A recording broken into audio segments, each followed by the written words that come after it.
أعوذ بالله من الشيطان الرجيم. قل هذه سبيلي أدعو إلى الله على بصيرة أنا ومن اتبعني وسبحان الله وما أنا من المشركين.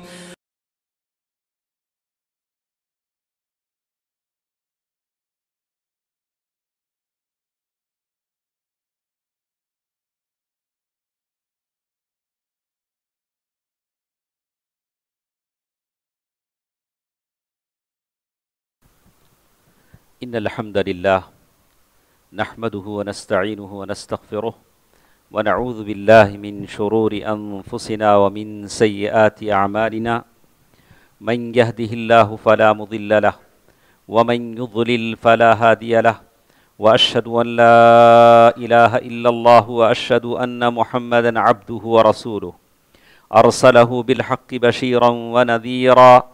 أما بعد فإن خير الحديث كتاب الله وخير الهدي هدي محمد صلى الله عليه وسلم فإن خير الأمور عوازمها وشر الأمور محدثاتها وكل محدثة بدعة وكل بدعة ضلالة وكل ضلالة في النار. فأعوذ بالله من الشيطان الرجيم. بسم الله الرحمن الرحيم.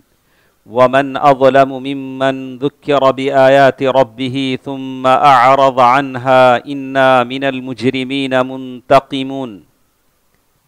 محترم حضرات، میری آواز سننے والی ماں اور بہنوں، چھوٹے بچوں، تمام تعریفیں اللہ تعالیٰ کے لیے ہیں جو ہم تمام کا خالق ہے، مالک ہے. اللہ تبارک و تعالیٰ کی بہت ساری مخلوقات ہیں جو اللہ تعالیٰ کی تسبیح، تحمید، تقدیس بیان کرتی ہیں.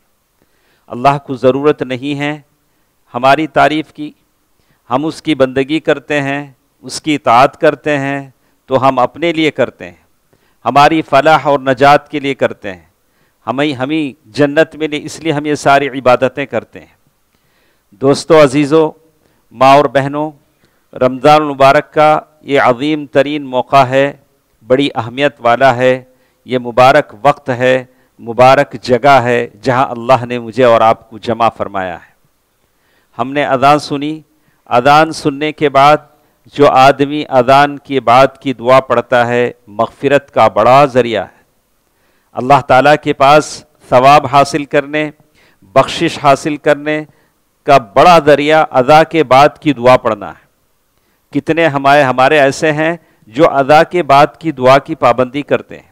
صرف جمعے کے دن ہی نہیں، جمعے کے دن ہم مسجد میں ہیں، بقیہ اوقات میں جو اذانیں ہوتی ہیں، کتنی اذانوں کے بعد ہم دعا پڑھتے ہیں، اس لیے کہ یہ مقام محمود ہے جو اللہ کے نبی صلی اللہ علیہ وسلم کے لیے ہم مانگتے ہیں، اور اس سے اللہ کے نبی صلی اللہ علیہ وسلم کی سفارش ہمیں قیامت کے دن نصیب ہوتی ہے جو اذان کے بعد کی دعا پڑھتا ہے. دوستو عزیزو، ماں اور بہنوں، جمعے کی اس خطبے میں مختصر سے وقت میں کچھ باتیں مجھے کہنی تھیں. شیخ محمد بن عبد الوہاب رحمہ اللہ، انہوں نے کتاب لکھی نواقض الاسلام، یعنی 10 ایسی باتیں لکھی جو آدمیوں میں پائی جاتی ہیں تو معاذ اللہ وہ کرنے والا اسلام سے نکل کر کافر ہو جاتا ہے. 10 باتیں جو کرنے والا اسلام سے نکل کر کافر ہو جاتا ہے، تو وہ 10 باتیں میں بولنے کے لیے تو ہمارے پاس اتنا وقت نہیں ہے. ایک آخری بات جو میں نے اس کتاب میں پڑھا یا پڑھایا وہ ہے الاعراض عن دین اللہ، یعنی اللہ تعالیٰ کے دین سے بالکل غفلت برتنا. جیسے آج ہماری مسلمانوں کی حالت ہے، رمضان آیا سارے مسلمان بن گئے، سیزنلی مسلمان بن گئے، سر پہ ٹوپیاں آ گئیں، زبان پر ذکر آ گیا، اور مسجد کے کونے پکڑ لیے گئے، اور فجر کی نماز میں مسجدیں بھر گئیں. تو ایک طرح سے یہ اللہ کو دھوکہ دینا بھی ہے. ہم اللہ کو دھوکہ دے رہے ہیں جیسے بنی اسرائیل نے دھوکہ دیا تھا.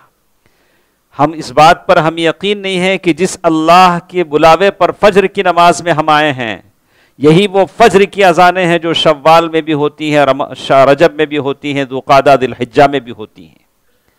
اس وقت ہمیں کیوں احساس پیدا نہیں ہوا کہ چلو اللہ اکبر کی اذان مسجد سے آتی ہے، ہم مسجد چلتے ہیں، مسجد میں جا کر فجر کی نماز پڑھتے ہیں، وہ احساس ہمارے اندر نہیں. صرف رمضان ہی میں ہم مسلمان کیوں ہیں؟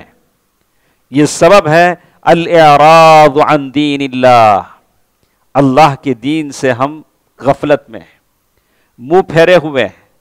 اللہ تعالیٰ کی دین سے غفلت کا کیا معنی ہے؟ شیخ محمد بن عبد الوہاب رحمہ اللہ نے بالکل صراحت کے ساتھ کہا، لا يتعلم ولا يعمل به، لا يتعلم ولا يعمل به.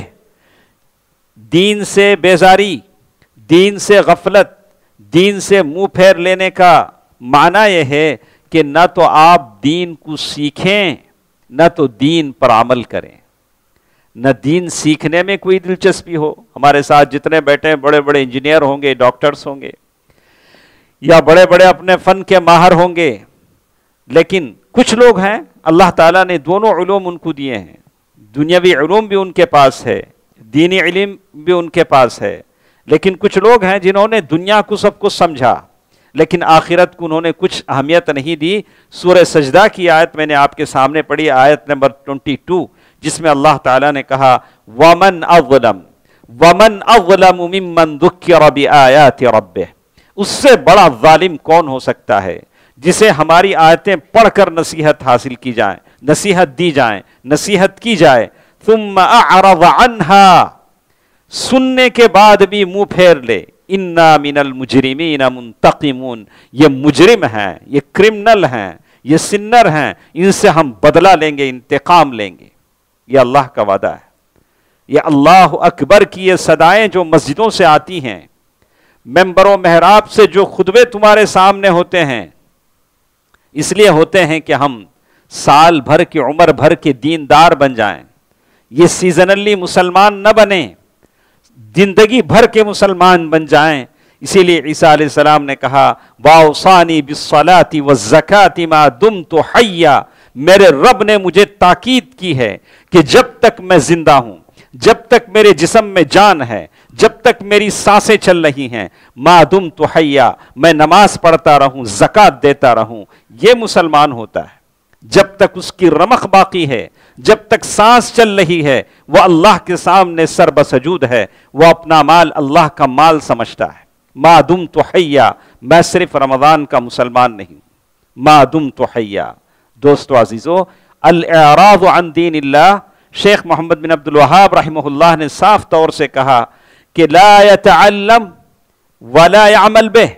آدمی نہ تو دین کو سیکھنے کی کوشش کرتا ہے نہ تو اس پر عمل کرنے کی کوشش کرتا ہے. قرآن مجید کی بہت ساری آیتیں شیخ نے لکھی. سورۃ الکہف جمعے کے دن ہم پڑھتے ہیں وَمَنْ أَظْلَمُ مِمَّنْ ذُكِّرَ بِآيَاتِ رَبِّهِ فَأَعْرَضَ عَنْهَا وَنَسِيَ مَا قَدَّمَتْ يَدَاهُ. سورہ کہف کی آیت کو انہوں نے کوٹ کیا. اسی طرح سورۃ النساء آیت نمبر 61 وَإِذَا قِيلَ لَهُمْ تَعَالَوْا إِلَى مَا أَنزَلَ اللَّهُ وَإِلَى الرَّسُولِ رَأَيْتَ الْمُنَافِقِينَ يَصُدُّونَ عَنْكَ صُدُودًا. جب ان لوگوں سے کہا جاتا ہے کہ آؤ اللہ تعالیٰ کی بات کی طرف آؤ، قرآن و حدیث کی طرف آؤ، تو وہ کہتے ہیں رَأَيْتَ الْمُنَافِقِينَ يَصُدُّونَ عَنْكَ صُدُودًا. آپ منافقوں کو دیکھیں گے کہ وہ کنی کتراتے ہیں، بچ کر بھاگنے لگتے ہیں، بچ کر بھاگنے لگتے ہیں.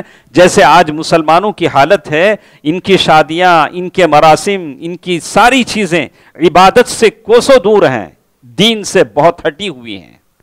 یہ لیٹسٹ بننا چاہتے ہیں، اپڈیٹ بننا چاہتے ہیں. دین سے ان کا کوئی واسطہ نہیں ہے، علماء سے ان کو کوئی رہبری نہیں ہے، اور ایسی جگہ پر کرتے ہیں وہاں تک علماء کی پہنچ ہو ہی نہیں سکتی. ارے نہ رہے بانس نہ بجے بانسری. ہمارے اس میں کوئی مولوی آئے کیوں ہم کو منع کرے کہ یہ حلال یہ حرام. ایسی جگہ کرو جہاں کوئی پہنچے ہی نہیں. ایسی ہم مسلمانوں کی حالت ہے. تو اللہ تعالیٰ نے قرآن مجید کے آیتوں میں کہا وَمَنْ يَعْشُ عَنْ ذِكْرِ الرَّحْمَنِ نُقَيِّضْ لَهُ شَيْطَانًا فَهُوَ لَهُ قَرِينٌ. وَمَنْ يَعْشُ عَنْ ذِكْرِ الرَّحْمَنِ، جو شخص رحمان کے ذکر سے الگ تھلگ ہو کر غافل ہو کر جیتا ہے، نُقَيِّضْ لَهُ شَيْطَانًا، ہم شیطان کو اس کے پیچھے لگا دیتے ہیں.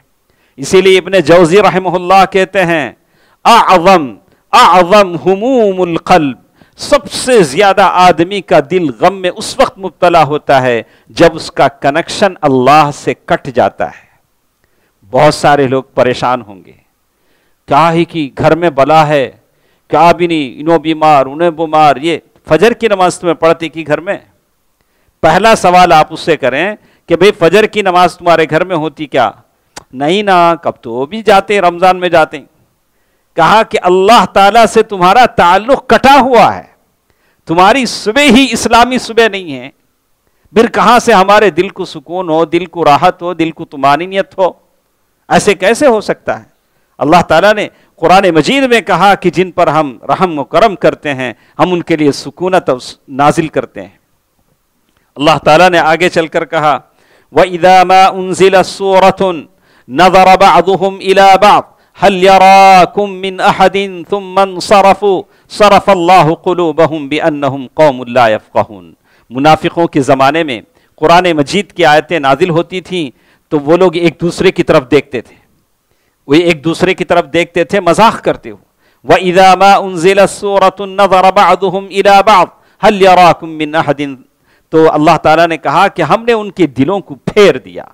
دوستو عزیزو, ماں اور بہنوں, پہلی بات ہم نے یہ آپ سے شروع کی تھی کہ اللہ کے دین سے غفلت برتنے کا مطلب یہ ہے کہ دین آپ سیکھے ہی نہیں, دین کو آپ جانے ہی نہیں. یہ دین کو جاننا, العلم قسمان, کہا کہ دو ٹائپ کا ہوتا ہے. ایک ایسا دین ہے جو جاننا آپ کے لیے واجب ہے, منیمم اتنا دین, جیسے علماء لکھتے ہیں فرض عین, جتنے لوگ بیٹھے ہیں بالغ ہوش حواس رکھنے والے مرد اور خواتین, سب پر فرض عین ہے دین سیکھنا. کتنا دین سیکھنا؟ لا یعذر بجہلہ, جس کے نہ جاننے سے آپ معذور نہیں ہیں. وہ کتنا دین ہے؟ لا یستقیم دین العبد الا بہ, اتنا دین جسے جانے بغیر تمہارا دین نہیں چلے گا. کم از کم اتنا دین ہونا چاہیے. یعنی آپ کے پیروں میں اتنی تو طاقت ہونی چاہیے کہ یہاں سے نکل کر آپ باہر جائیں. اتنی طاقت تو نہیں ہوگی تو اللہ رحم کرے ویل چیئر پر جانا پڑے گا. کم از کم اتنا دین آپ کو معلوم ہونا چاہیے جس سے آپ کا عقیدہ صحیح ہو. کیسے؟ اس کی شرح میں لکھتے ہیں معرفت العقیدۃ الصحیحہ وما یضادها وما ینقصها. صحیح عقیدہ کیا ہے اتنا آپ کو معلوم ہونا چاہیے. جتنے لوگ ہم بیٹھے ہیں کم از کم عقیدے کی ایک کتاب, نواقض الاسلام, یہ عقیدے کی کتاب ہے. ثلاثۃ الاصول, اصول الثلاثہ, کم از کم عقیدے کی کتاب آپ نے پڑھی ہوگی. جب آپ عقیدے کی کتاب جانیں گے تو آپ کو معلوم ہوگا کہ قادیانی کون ہیں, خبر پرست کون ہیں, خبر پرستی کیوں غلط ہے, یہ باطل صوفیہ غلط کیوں ہیں, اور جو دوسری تحریکیں ہیں جو ہم اللہ کی حکومت قائم کریں گے نعرہ لگاتے لگاتے کئی حکومتیں, کئی کنٹری انہوں نے برباد کر دیے. یہ سارے لوگ کون ہیں؟ یہ ساری چیزیں آپ کو معلوم ہوں گی جب آپ کا عقیدہ صحیح ہو. کیا ہو؟ عقیدہ صحیح ہو. معرفت العقیدۃ الصحیحہ, بیسک عقیدہ آپ کو معلوم ہونا چاہیے کہ صحیح عقیدہ کیا ہوتا ہے. یہ تو ہر ایک کو جاننا ہے. اگر یہ نہیں جانتے ہیں تو اس کا انجام کیا ہوگا ہم آپ کو بتاتے ہیں. اسی طرح آپ کو اتنا معلوم ہونا چاہیے معرفت احکام الصلاۃ, نماز کے احکام کیا کیا ہیں, نماز پڑھنے کی شروط کیا ہیں, نماز پڑھنے کے آداب کیا ہیں, مستحبات کیا ہیں, نماز کب قضا ہوتی ہے, نماز کب ادا ہوتی ہے, نماز میں نیتوں کا مسئلہ کیا ہے, نفل نماز کا کیا مسئلہ ہے, فرض نماز کا کیا مسئلہ ہے. یہ ساری باتیں آپ کو بیسک چیزیں معلوم ہونی چاہیے. اسی طرح معرفت الزکات, زکات کے بارے میں معلوم ہونا چاہیے کہ کتنے مال پر زکات. ابھی تو زکات دینے کا وقت ہے, زکات دینے کا وقت ہے. جو زکات نہیں دیتا اس کی نماز بھی قبول نہیں ہوتی. اللہ اکبر. زکات دینے میں پہل کیجئے, مستحقین کو زکات دیجئے. بہت سارے لوگ زکات دے کر یہ سمجھتے ہیں کہ ہم نے کمال کر دیا. زکات دے کر آپ غریب پر احسان نہیں کر رہے ہیں. یہ احسان ہے کہ غریب آپ کا زکات لے رہا ہے. غریب آپ کا زکوٰۃ لے رہا ہے، آپ کے گلی سے کوئی کچرا اٹھاتا ہے تو کس کا احسان ہے؟ کچرے والا آپ کی گلی سے کچرا لے جاتا ہے تو کس کا احسان ہے؟ کچرا اٹھانے والے کا احسان ہے، آپ کا نہیں۔ آپ کا گھر صاف ہو رہا ہے، آپ کا مال کوئی غریب زکوٰۃ کی شکل میں لے رہا ہے تو وہ آپ کے مال کو کلین کر رہا ہے، صاف کر رہا ہے، غریب کا احسان ہے۔ آپ زکوٰۃ کا مال دے کر غریب پر احسان نہیں کر رہے ہیں، یہ احسان نہیں کر رہے ہیں۔ اس کو ہمیشہ ذہن میں رکھیں، اس کو ہمیشہ ذہن میں رکھیں۔ زکوٰۃ الاخذ والعطا، انشاءاللہ اس کی تفصیل کبھی ہم بتائیں گے۔ کہا کہ کم از کم حج کے احکام ہیں، زکوٰۃ کے احکام ہیں، روزوں کے احکام ہیں، عمرے کے احکام ہیں، بیسک اتنی چیزیں تو آپ کو معلوم ہونی چاہیے۔ اگر یہ چیزیں بھی ہم کو معلوم نہیں ہیں تو کیسے ہمارا دین چلے گا؟ کیسے دین پر عمل کریں گے؟ ہماری نمازیں کیسی صحیح ہوں گی؟ ہمارا زکوٰۃ کیسے صحیح ہوگا؟ ہمارے روزے، ہمارا حج، ہمارا عمرہ، یہ بیسک چیزیں فرض عین آپ کو جاننا ضروری ہے۔ اللہ اللہ، اگر اس سے جاننے سے کوئی کنی کتراتا ہے، منہ پھیر کر بھاگتا ہے اور کہتا ہے کہ مجھے ضرورت نہیں ہے دین کا جاننا، تو وہ شخص کافر ہو جاتا ہے۔ شیخ محمد بن عبد الوہاب رحمہ اللہ نے کہا کہ ایسا شخص کافر ہو جاتا ہے جو دین جاننے میں دلچسپی نہیں رکھتا، بالکل اگنور کرتا ہے، مجھے ضرورت نہیں، مجھے دین سیکھنے کی ضرورت نہیں۔ سبحان اللہ۔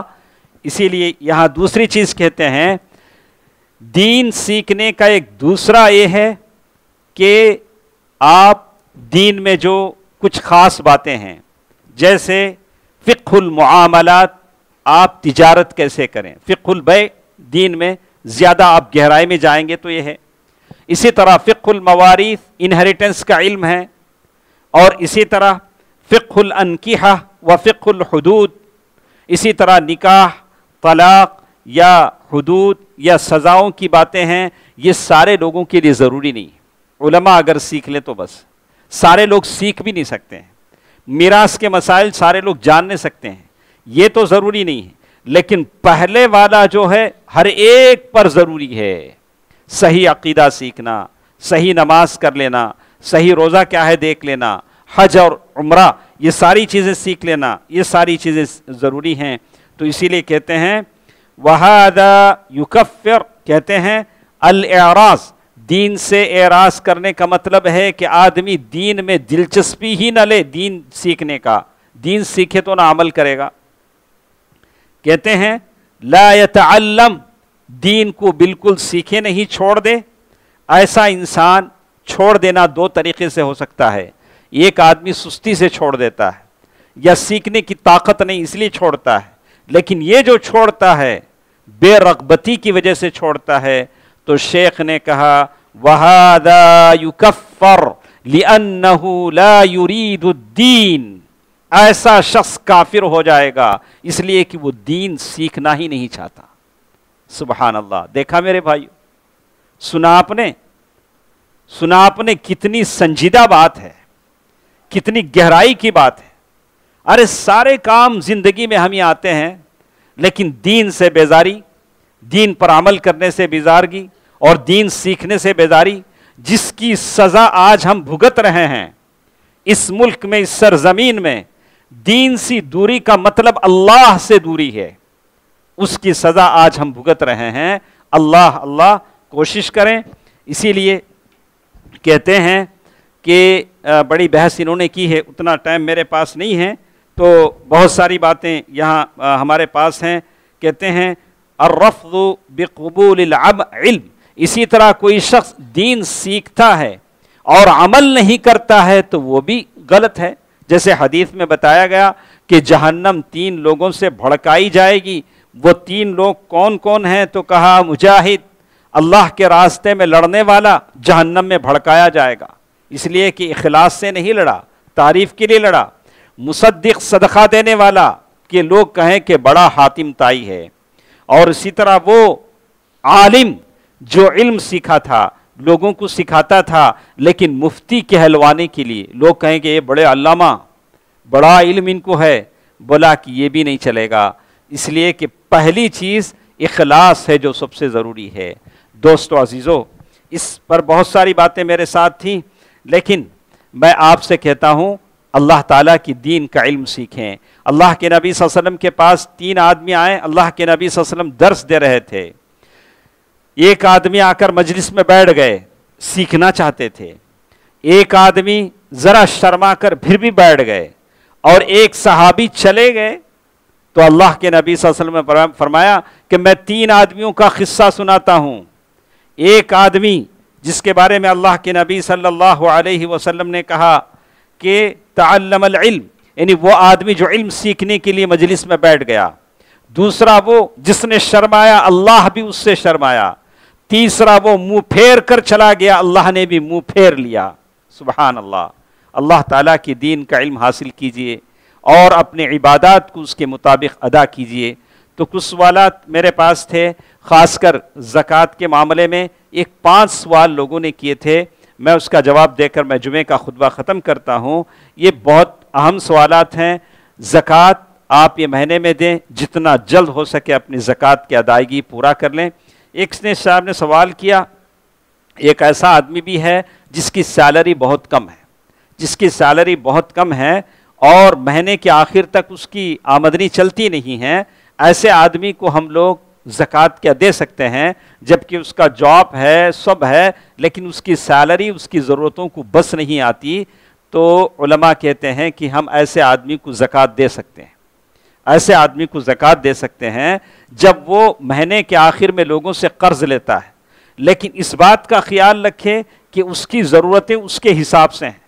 لیکن اگر کوئی آدمی ضرورتیں بڑھا لے، یعنی جتنی چادر اتنے پیر نہ ہو، آدمی بالکل ہائی فائی جینے لگے اور لوگوں سے زکوٰۃ مانگنے لگے، تو یہ غلط ہے۔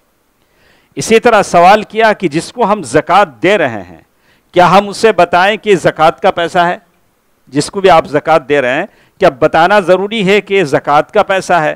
تو کہا کہ اگر وہ لینے والا زکوٰۃ کا مستحق آدمی ہے تو آپ کو بتانے کی ضرورت نہیں ہے، اس لیے کہ اس سے احسان یہ ہوتا ہے۔ کہا کہ بتانے، آپ کو معلوم ہے کہ وہ آدمی فقیر ہے، غریب ہے، محتاج ہے، زکوٰۃ لینے والا ہے۔ اسی طرح ایک آدمی نے پوچھا تھا کہ میرے ایک بھائی ہیں، بہت غریب ہیں، یا کسی کی بیٹی ہے جو بہت غریب ہے، جو محتاج ہے، کیا ہم اسے اپنا زکوٰۃ کا پیسہ دے سکتے ہیں؟ ضرور دے سکتے ہیں۔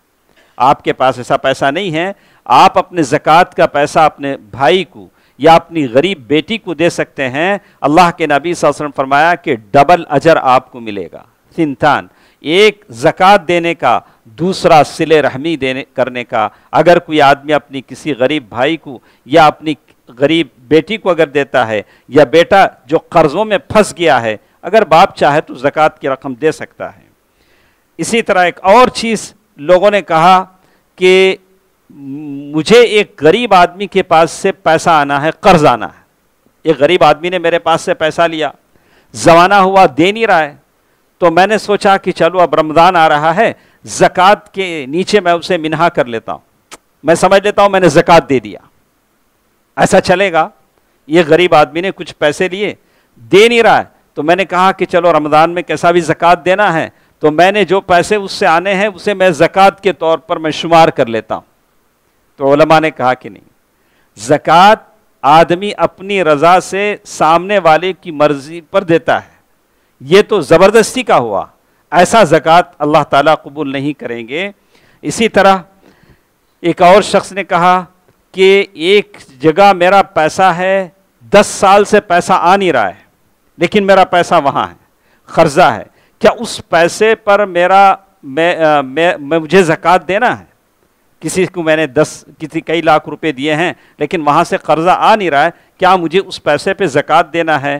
تو شیخ ابن عثیمین رحمہ اللہ نے کہا کہ جب آ جائے گا تو 1 سال کی زکوٰۃ آپ دیں گے، اس لیے کہ پیسہ آئے گا نہیں آئے گا بھروسہ نہیں۔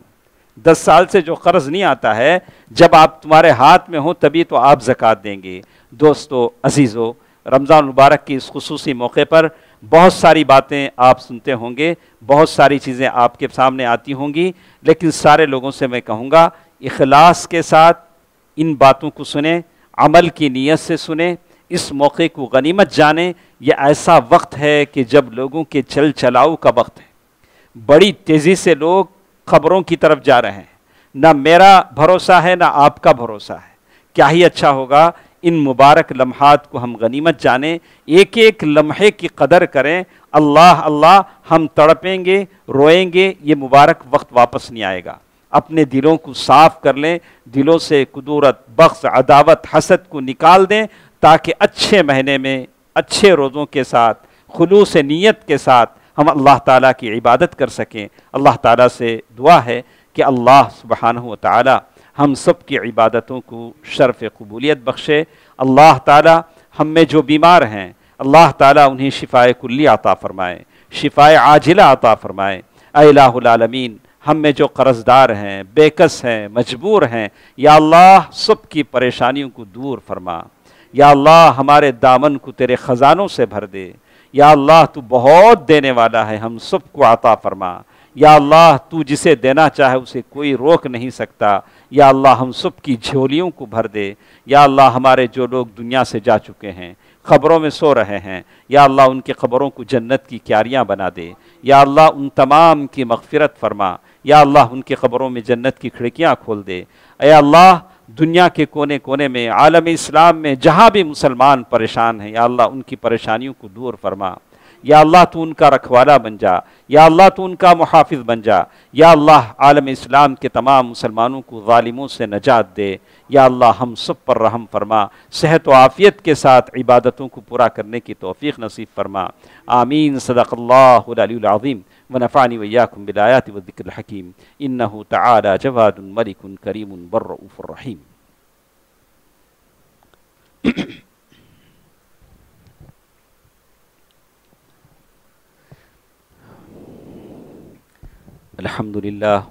الحمد لله نحمده ونستعينه ونستغفره ونؤمن به ونتوكل عليه ونعوذ بالله من شرور أنفسنا ومن سيئات أعمالنا من يهده الله فلا مضل له ومن يضلل فلا هادي له وأشهد أن لا إله إلا الله وأشهد أن محمدا عبده ورسوله أرسله بالحق بشيرا ونذيرا أما بعد فإن خير الحديث كتاب الله وخير الهدي هدي محمد صلى الله عليه وسلم فإن خير الأمور عوازمها وشر الأمور محدثاتها وكل محدثة بدعة وكل بدعة ضلالة وكل ضلالة في النار فأعوذ بالله من الشيطان الرجيم بسم الله الرحمن الرحيم إن الله وملائكته يصلون على النبي يا أيها الذين آمنوا صلوا عليه وسلموا تسليما اللهم صل على محمد وعلى آل محمد كما صليت على إبراهيم وعلى آل إبراهيم إنك حميد